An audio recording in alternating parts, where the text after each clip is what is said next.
Still running that tiny shop? Brother laughed at Christmas with family. After 2 minutes, the CEO entered and thanked the buyer for purchasing the company. Brother's face turned white. I never planned to buy my cousin's company, but Jared never planned to stop mocking my tiny firm either. Life has a funny way of balancing the scales. The annual Preston Family Holiday Gala was in full swing at my aunt's estate in Charleston. Jewel-toned cocktails in hand, crystal chandeliers twinkling over designer shoes, and ego-drumming conversations. I stood quietly near the dessert table, sipping club soda from a vintage coupe glass, watching Jared hold court by the grand piano. The acquisition's almost finalized, he boasted to a rapt audience of relatives. Once Stratus Corp merges with Altair Digital, I'll be overseeing the entire Southeast Division. He adjusted his cufflinks like he was in a cologne ad.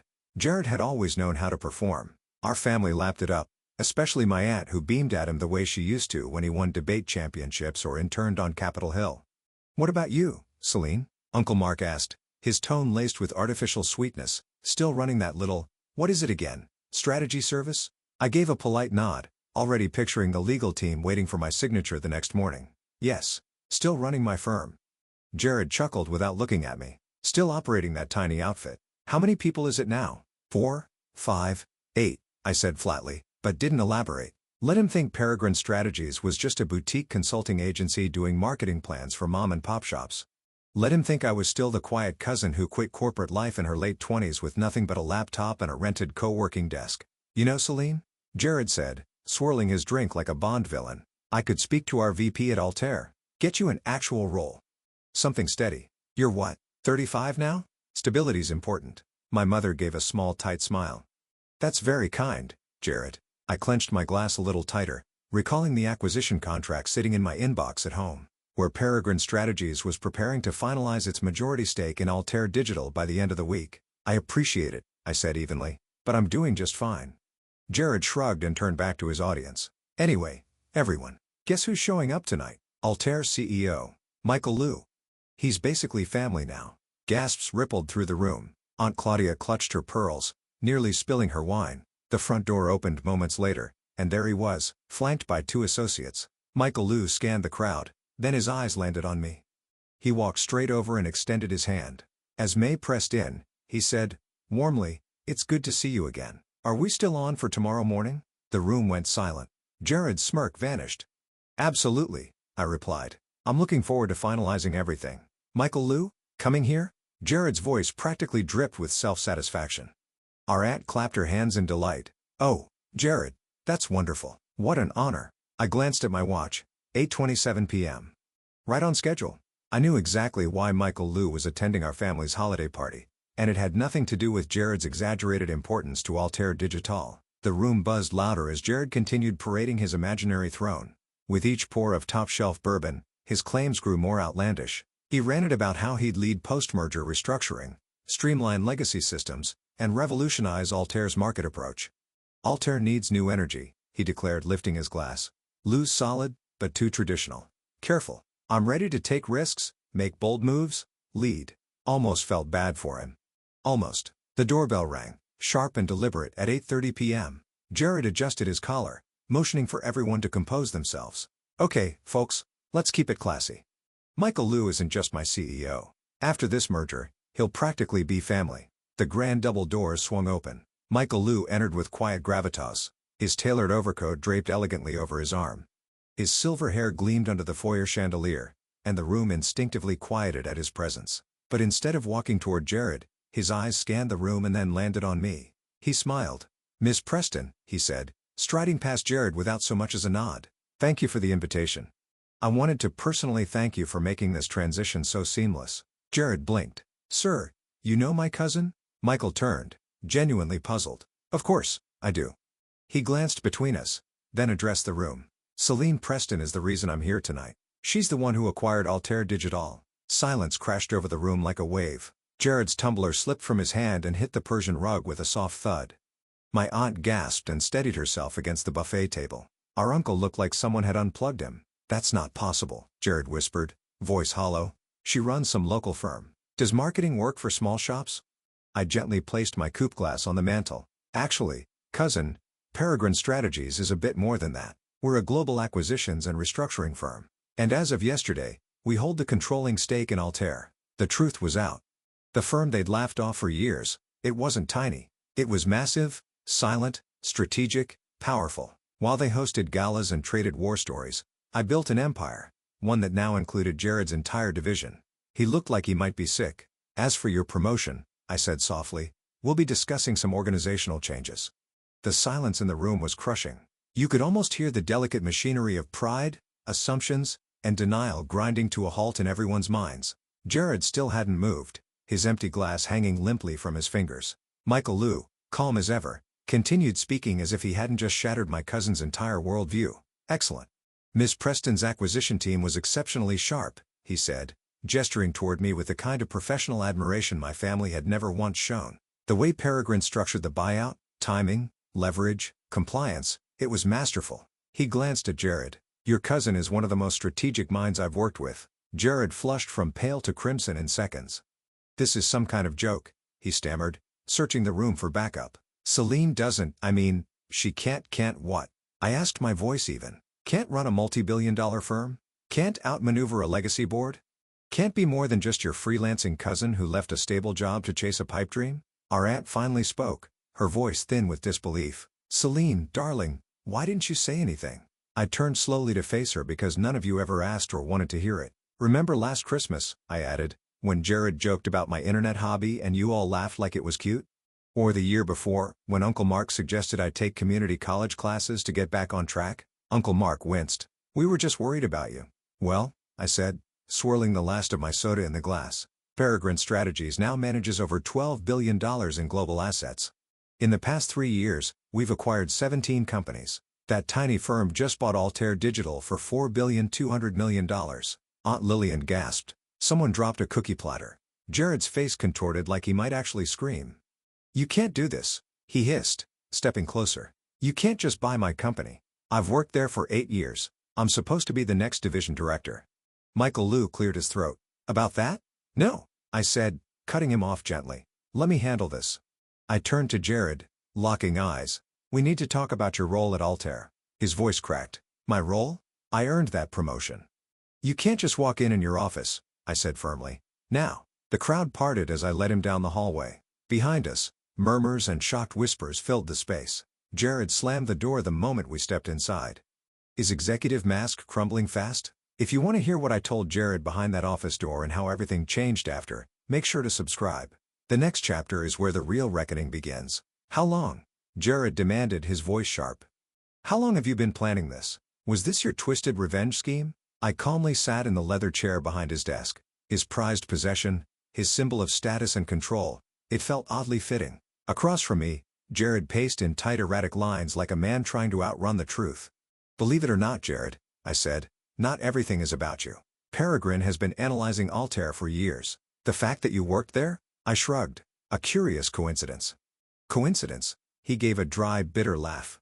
You expect me to believe that? You've always been jealous of my success. Without a word, I opened my phone and navigated to my banking app.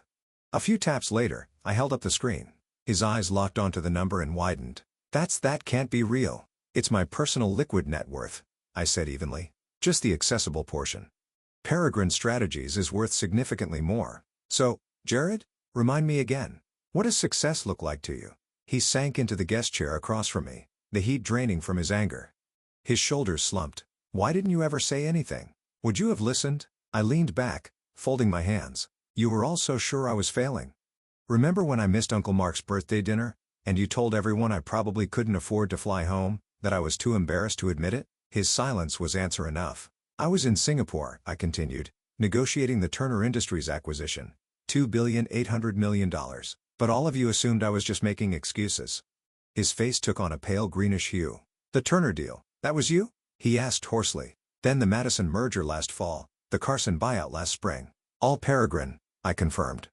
We've been building a global empire in silence while you were too busy lecturing me about real jobs. He buried his face in his hands. And now, he whispered, you own Altair. You own my company. Yes. I stood and smoothed the front of my slate gray dress. And as the new controlling partner, I have some concerns about the West Coast Division's leadership. His head snapped up. You wouldn't dare, wouldn't I? I reached into my leather tote and pulled out a Navy folder I'd prepared days ago. Let's talk about your performance reviews, Jared.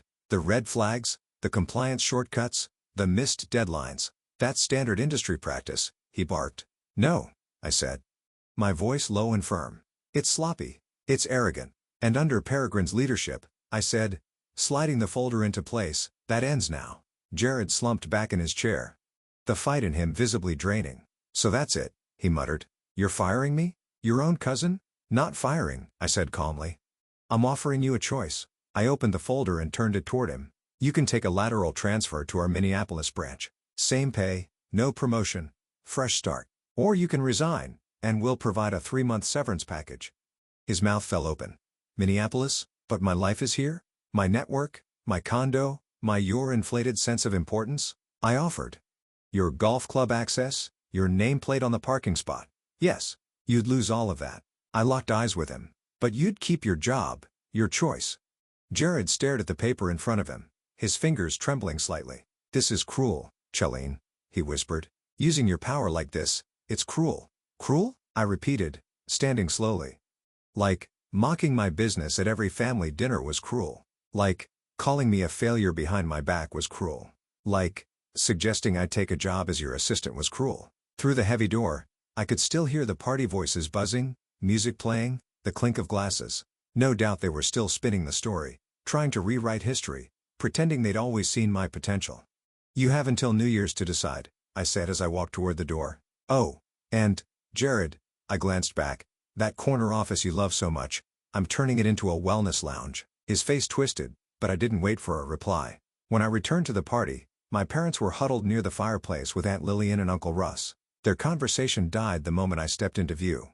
My mother moved forward, her arms stretched for a hug. Celine, sweetheart, we had no idea all this time, and you've been so successful. Why didn't you tell us?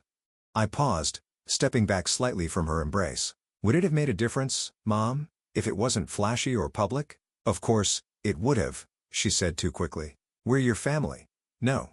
I said gently. You're people who share my last name. Family supports without needing proof. Family listens even when the story isn't impressive. My father cleared his throat. Celine, we may have misjudged some things, but we always wanted what was best for you. Did you? I asked. Or did you want what looked best to your tennis club circle? Michael Layou approached just then, saving them from having to reply. Miss Preston, he said with a polite smile. I'll be heading out. We've got an early session tomorrow to go over integration. Of course, I said, returning the smile. My team will have the paperwork on your desk by 9. As he left, I heard my mother whisper to Aunt Lillian, "Did you hear that? She has a team." And I nearly laughed out loud. Now they were proud. Now they were curious. Now that my success was loud enough for their social circles to applaud, they finally wanted to listen. Jared emerged from the hallway a few minutes later, dazed and unsteady, heading straight for the bar. He poured himself 2 fingers of bourbon with a trembling hand. The moment his glass hit the counter, a swarm of cousins and uncles surrounded him, asking questions he couldn't answer. For once, he stayed silent. I gathered my clutching coat. This wasn't how I'd intended to reveal the truth. Not at a family gala, not so publicly, but maybe that made it better. It was clean, final, impossible to dismiss. Leaving already? My father asked as I reached for the front door. But we've barely spoken. You must tell us more about your firm, your acquisitions, your team. I glanced at my watch. I've got a 6 a.m. flight to London, board meeting with a potential new acquisition. But it's Christmas, my mother cried. Yes, I said with a soft smile. And for the first time, you all truly understand why I won't be here. No more assumptions that I skipped family events out of shame. No more whisper campaigns suggesting I was broke, alone, or embarrassed. I'm leaving because I'm successful. Because I built something extraordinary. And while you were too busy doubting me, I was too busy becoming someone who didn't need your belief. I paused at the door and turned one last time. Oh, and, Jared, remember when you offered to put in a word for me at Altair? I let the moment hang. Don't worry about it. I think I'll manage. A look on his face nearly made up for a decade of condescension. Almost. As I drove down the long oak-lined driveway, my phone buzzed with messages from relatives I hadn't heard from in years. Congratulations. Let's catch up. We always knew you were going places. I deleted every one of them. They say success is the best revenge, but they're wrong. The real victory isn't buying the company your cousin swore he'd run.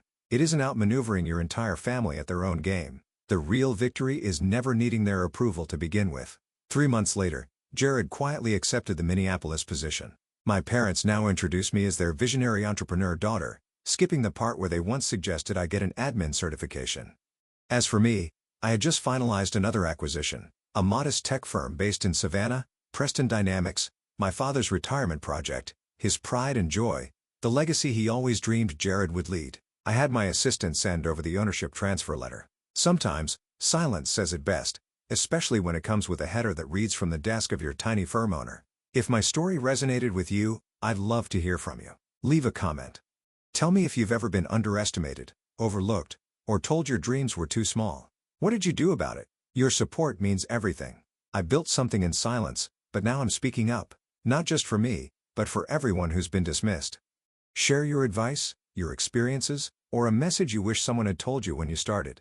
And if you believe in quiet strength and long-game victories, hit subscribe. Let's keep proving that success doesn't need permission.